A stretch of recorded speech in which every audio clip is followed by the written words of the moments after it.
예, 오늘 모 교회인 제일영독에서 설교를 하는 영광을 주셔서 하나님께 먼저 감사를 드리고, 제가 영도로 이사 올 때가 1964년도인데 초등학교 6학년 때입니다. 여기에서 유엔주일학교를 졸업을 하고 또 SFC 중고등부 대학부 회장까지 하고 74년도에 제가 전도사로 교회를 떠나게 되었는데, 그 10년의 기간이 저의 인생에 아주 소중한 기간으로 목사 되게 하시고 목사로서 하나님께서 정년 은퇴하게 하시는 그런 축복의 시간이었습니다.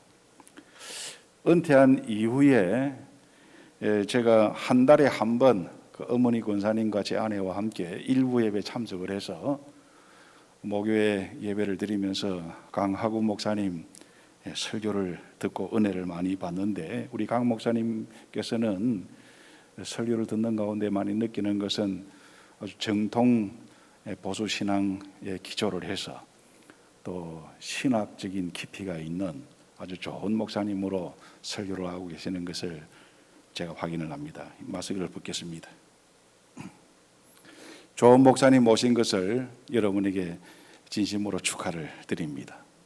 오늘 설교 부탁을 받고 무슨 말씀을 전할까 이렇게 생각하는 가운데에, 우리 성도가 이 땅에 태어나서 죽을 때까지 꼭 필요하고 가장 귀한 것이 무엇일까 하는 것을 생각을 하였습니다. 그것이 하나님이 주시는 은혜와 평강이라, 이런 생각입니다. 오늘 읽은 이 본문 말씀이 그 복에 대해서 가르쳐 주고 있는데, 출애굽을 한 이스라엘 백성들이 시내 광야에서 성막을 만들고 난 다음 이제 가나안 땅을 향하여 행진을 하기 시작하는 그 시점에 하나님께서는 아론과 그의 아들 제사장을 시켜서 이스라엘 백성들에게 이렇게 축복하도록 했습니다. 여호와는 내게 복을 주시고 너를 지키시기를 원하고, 여호와는 그 얼굴을 내게 비추사 은혜 베푸시기를 원하고, 여호와는 그 얼굴을 내게로 향하여 드사 평강을 주시기를 원한다.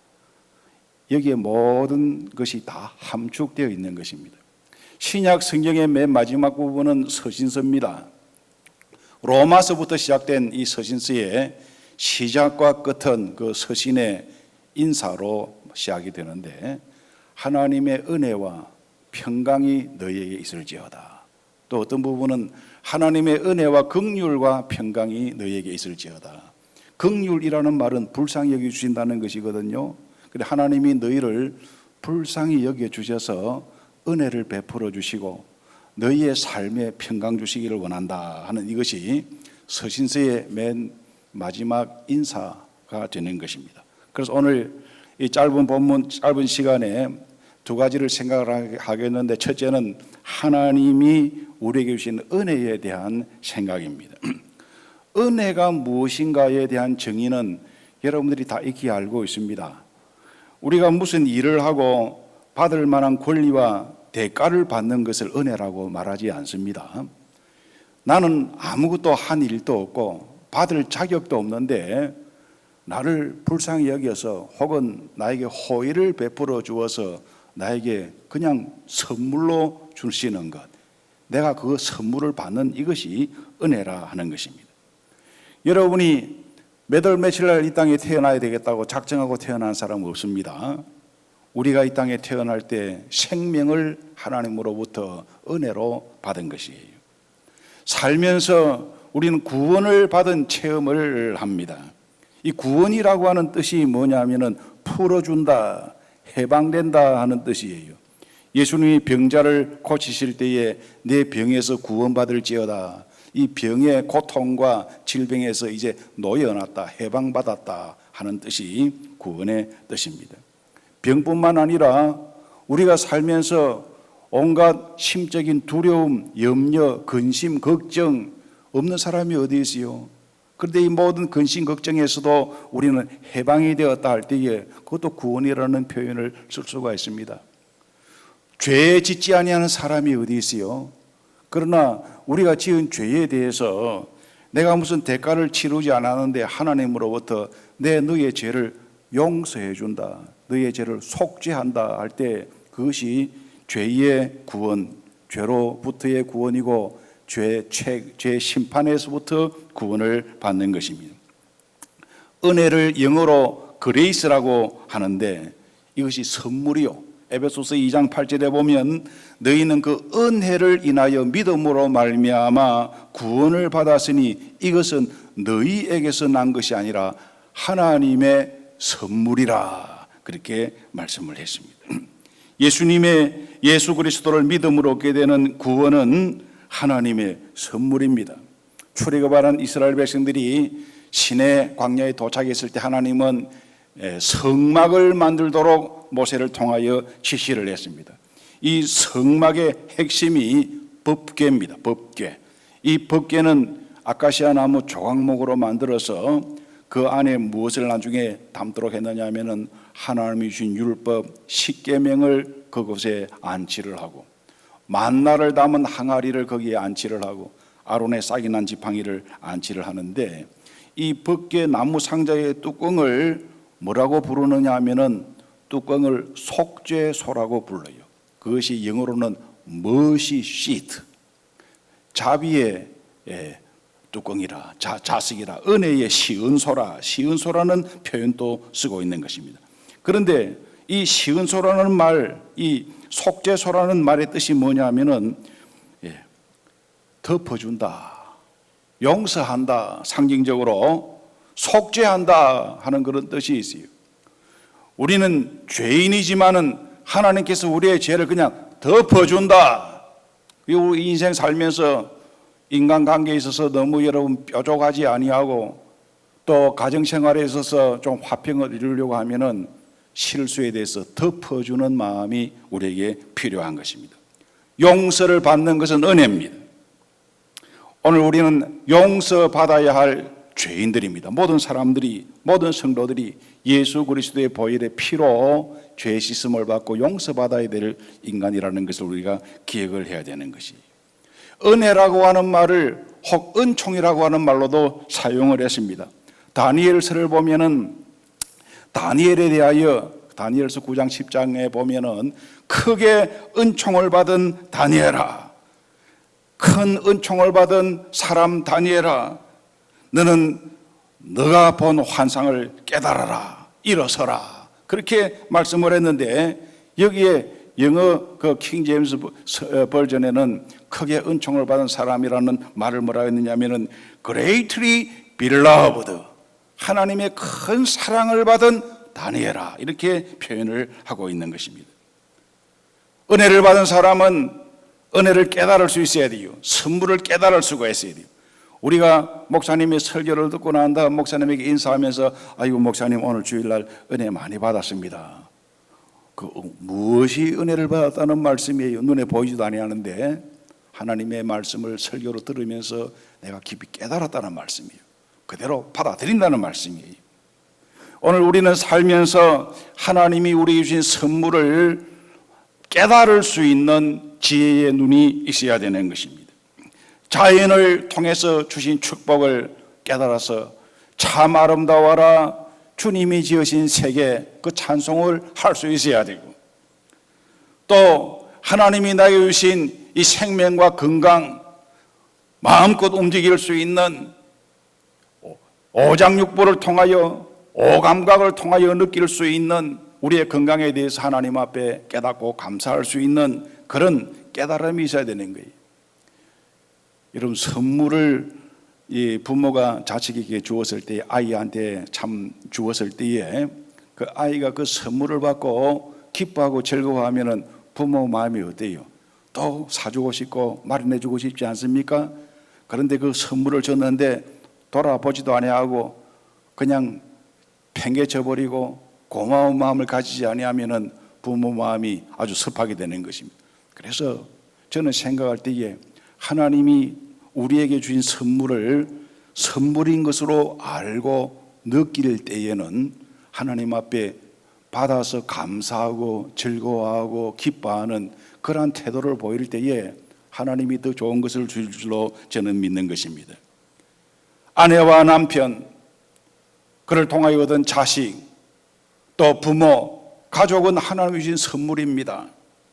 그래서 아내를 얻는 자는 복을 얻고 여호와께 은총을 받은 자라고 전도서에 말씀을 하고, 또 가정생활에 대한 지침을 주시기를 너는 기쁨으로 가서 음식을 먹고 즐거운 마음으로 포도주를 마시고 내 평생 모든 헛된 날 의복을 희게 하고 머리에 기름을 바르고 내 아내와 함께 즐겁게 살지어다. 이것은 네가 해 아래서 받은 분복이니라, 선물이라 그랬어요.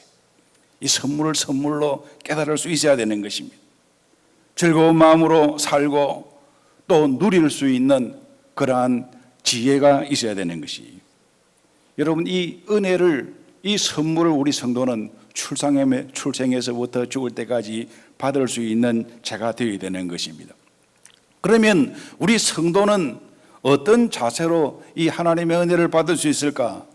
성도는 하나님의 은혜를 사모하는 마음을 항상 가져야 됩니다.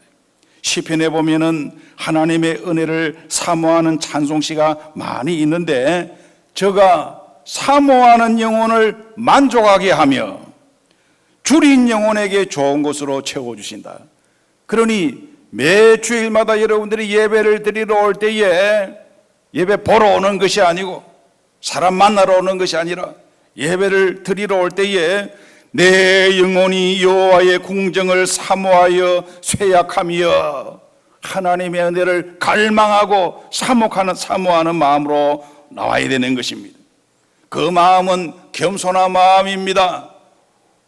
목을 곧게 세우는 것이 아니라 예수님의 설교 가운데 나타난 비유처럼 나는 이방인으로 도무지 하나님의 은혜를 받을 만한 자격도 없지만은 개들도 주인의 상에서 떨어지는 부스러기를 먹지 아니하나이까 나에게도 부스러기라도 주시옵소서 하는 그런 겸손한 마음을 가질 때에 하나님의 은혜를 받을 수가 있는 것입니다.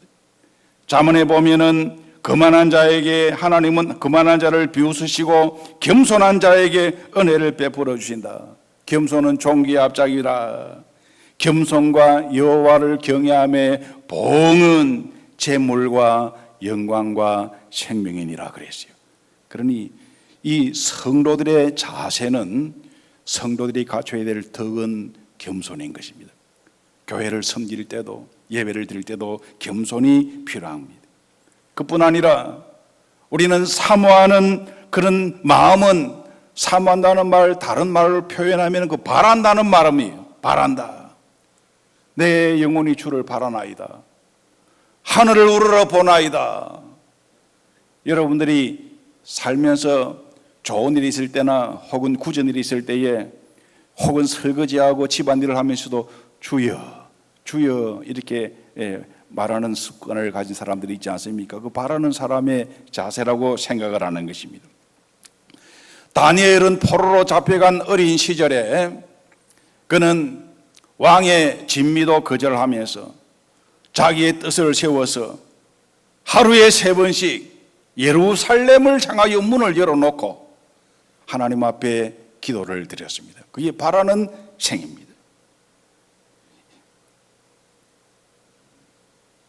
내가 성소에서 주를 바라보나이다. 내 영혼이 주를 갈망하나이다.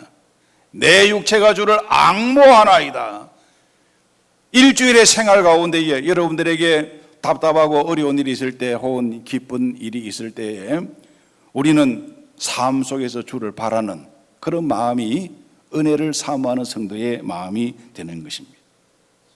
하나님이 우리에게 은혜를 주실 때 우리는 그 은혜를 헛되이 받아서는 안 됩니다. 고린도 후서 6장에 보면은 지금이 은혜 받을 만한 때요 지금이 구원의 날인데 하나님의 은혜를 헛되이 받지를 말라 그랬어요. 이 헛되이 받지 않는다는 말이 무슨 말이냐?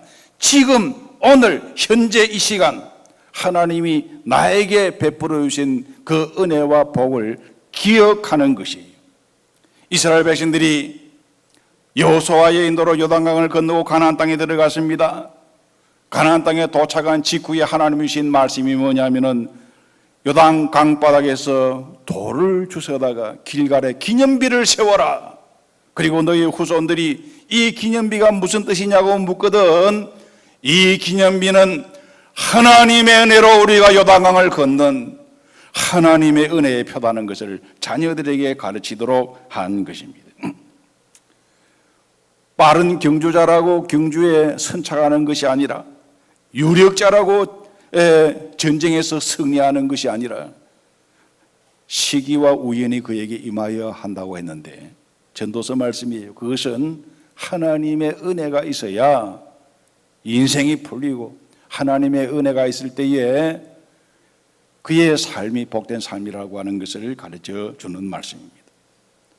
은혜를 받은 사람은 어떤 어려움도 극복할 수가 있고 은혜를 받은 사람은 능력으로 이를 쳐낼 수가 있습니다. 이스라엘 백성들이 바벨론에 멸망을 하고 70년 포로 생활을 합니다. 70년이 지나고 페르시아가 이 바벨론을 정복한 이후에 유대인들은 예루살렘을 향해 돌아올 수가 있었습니다. 유대인 총독으로 스룹바벨이라고 하는 사람이 유대인들을 인솔해서 예루살렘에 돌아와서 제일 먼저 한 일이 하나님의 성전을 건축하는 일이었습니다.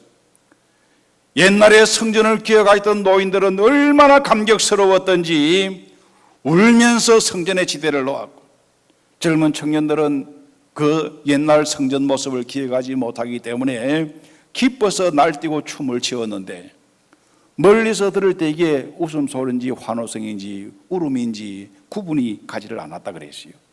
그렇게 잘 시작된 성전이었지만은 얼마 지나지 않아서 주변의 반대로 성전 공사가 중단이 됩니다. 1년도 아니고 5년도 아니고 자그마치 20년 동안 성전 공사가 중단이 되었습니다. 총독 스룹바벨도 낙심이 되어서 이제는 그 일에 대해서 아주 관심이 멀어질 그때에 학계 스가랴 두 선지자가 동시에 일어나서 스룹바벨을 향하여 하나님의 말씀으로 이렇게 격려를 하는 것입니다. 만군의 여호와가 이제 말씀하시느니라. 이는 힘으로도 아니 되고 능으로도 아니 되고 오직 나의 영으로 되느니라. 큰 산아 네가 무엇이냐? 스룹바벨 앞에서 평지가 되리라. 그러면서 은총이 그에게 있을지어다. 스룹바벨은 이 말씀에 힘을 얻어서 하나님의 은혜로 능력을 얻고 예루살렘의 성전을 완공을 하게 된 것입니다. 오늘 여러분의 인생에 하나님의 은혜가 충만하시기를 축원합니다. 그 은혜를 사모하고 간직할 수 있는 여러분들이 되시기를 바랍니다. 두 번째는 하나님이 주시는 평강입니다. 평강이라고 하는 사전적 의미는 걱정이나 탈이 없이 무사히 잘 있는 것을 말합니다. 그런데 예수님이 주신 평강은 여러 가지 환경적인 그러한 안일함도 있겠지만은 특별히 우리의 마음속에 염려와 근심과 두려움이 없는 이런 평강을 주님께서 말씀을 하셔서 두려워 말라, 근심하지 말라, 염려하지 말라 이렇게 여러 번 우리에게 가르쳐주고 있는 것입니다. 오늘 여러분 우리의 삶에 가정에 자신에게 평강이 있어야 되는데 그러려고 하면은 첫째 몸의 건강이 있어야 되겠죠. 육신의 평강. 질병이 있으면 질병은 악이요 우리를 고통스럽게 하는 것이 우리의 가정의 평강이 있어야 됩니다. 내 혼자만 건강해서도 안 되고 내 혼자만 잘 되는 것이 아니라 나의 가족들과 가까이 있는 이러한 친척들에게도 평강이 있어야 돼요. 그래서 예수님이 제자들을 파송을 하실 때에 너희들은 전대나 지팡이를 가지지 말고 어느 성에 들어가든지 합당한 자가 보이거든 그 집에 들어가서 그 집에 유하면서 먼저 그 집에 평강을 빌어주어라. 빌어준 평강이 그 집에 합당하면은 그 집에 임할 것이고 합당치 아니하면은 너희에게로 돌아올 것이라 그랬어요.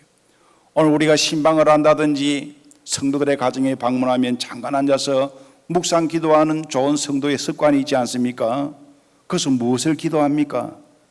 이 집에 평안을 주시옵소서. 그렇게 기도를 해주어야 되는 것입니다. 그뿐 아니라 가정의 평강뿐만 아니라 우리는 영혼의 평강이 있어야 됩니다. 이는 성령 안에서 누리는 평강으로 기쁨입니다. 주 예수 기쁨 내 마음속에 주 예수를 믿어라. 그러면 너와 너의 집이 구원을 얻을 것이고 내가 유쾌하게 되는 날이 임하게 될 것이라. 그것을 지금 개정판 성경에서는 새롭게 되는 날, 성령 안에서 기쁨을 누리는 삶이 될 것이다. 그 평안의 삶을 말하는 것입니다. 안식 후 첫날 예수님이 제자들을 찾아왔습니다. 문이 닫혀 있는데 어디서 나타나신 예수님이 제자들에게 이렇게 말씀을 합니다. 너희에게 평안이 있을지어다. 이것이 주님이 제자들에게 처음 한 말씀이고, 그리고 그 다음에 하신 말씀이 성령을 받아라. 성령과 관계된 평안입니다. 평강은 예수님에 대한 믿음으로 우리 마음속 안에 임하게 되는 것이에요. 평안은 우리가 믿음 안에서 하나님께 감사하는 마음이 충만할 때에 임하게 되는 것입니다. 그래서 오늘 저희들은 예수 믿고 난 다음에 우리 사람을 바꿔야 되는데, 미용실에서 바꾸는 것이 아니라 믿음의 마음 자세, 삶의 태도를 바꿔야 되는데, 그 태도 가운데 제일 중요한 것이 뭐냐면 하나님 앞에 감사하는 마음을 가지고 사는 것이에요. 그럴 때 우리 마음속에 평강이 임하게 되는 것이에요. 빌립보서 4장 6절에 보면은 너희들은 아무것도 염려하지 말고 다만 모든 일에 기도와 간구와 너희의 구할 것을 감사함으로 하나님께 아뢰어라. 그리하면 모든 지각에 뛰어난 하나님의 평강이 그리스도 예수 안에서 너희의 마음과 생각을 지키시리라 그랬어요. 항상 기뻐하라, 쉬지 말고 기도하라, 범사에 감사하라. 그 다음에 무엇입니까? 이것이 너희를 향한 하나님의 뜻이니라 그랬어요. 예수님은 평강의 왕입니다. 그 이름은 기묘자입니다. 예수님은 임마누엘의 하나님이라고 그랬습니다. 그러니 내 힘으로 할 수 없는 내 한계 밖의 것들은 여러분이 붙들고 씨름을 하지 마시고 주님께 맡기시기 바랍니다. 살든지 죽든지 주님께 맡깁니다. 지금까지 살아온 것도 하나님의 은혜인데 나의 남은 날들 주님의 은혜로 인도하옵소서. 그렇게 맡길 수 있는 지혜가 있기를 바랍니다. 찬송 부른 설교 후에 부를 찬송이 413장이에요. 여러분이 찬송가를 펴서 보면은 제목 밑에 왼쪽에 조그마한 위에 글이 작사자에 대한 소개고, 오른쪽은 그 작곡자에 대한 그런 운율인데, 이 찬송을 작사한 사람은 스파포드라고 하는 미국의 유명한 실업가고 교수고 교회를 잘 섬기는 복음 전도자고 그렇습니다. 그런데 이분이 19세기 되게 1800년대 사람이기 때문에 이분이 살던 곳이 시카고였어요. 그런데 이 시카고의 대화재가 1871년에 일어났습니다. 얼마나 큰 화재인가 하면은 그 시의 3분의 1 전체를 불태워버리고 많은 사람들이 불에 타 죽었어요. 이 스파포드 자신의 집도 다 날아가 버리고 교회도 다 불타버리고, 그리고는 화재 이후에 2년 지나서 이 사람의 나이가 45살쯤 되었을 때에 그 아내와 4딸을 영국으로 먼저 보냅니다. 그런데 들려오는 소식이 대서양에서 범선과 충돌해서 이 배가 침몰하면서 자기 4딸이 다 죽었다는 거예요. 아내만 살아있어요. 얼마 시간 이후에 아내를 다리러 이 스파포드가 배를 타고 갑니다. 선장이 말을 하기를 이 지점이 침몰한 지점입니다. 그때 그 머릿속에 영감으로 떠오르는 가사가 내 평생에 가는 길 순탄하여 하는 이 가사입니다.